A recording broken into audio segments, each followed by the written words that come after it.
المحاولة هذه فرصة هي كرة من الطرف ليس خطير المحاولة هل يجد الهدف الثاني في هذا التوقيت؟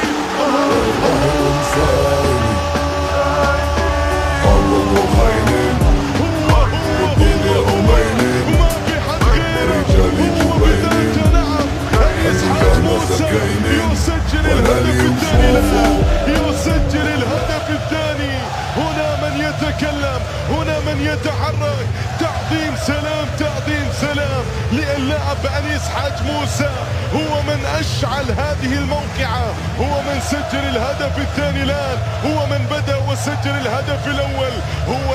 هو الكاتب هو الحاضر هو من يحرك كل ما يحدث هنا في أرضية الملعب يا له من لقطة هنا أتى العقاب نعم من جانب اللاعب الحاج موسى في هذه اللقطة لحظة استلام للكرة والتقدم للأمام نعم في اللقطة الماضية وبعد ذلك النقلة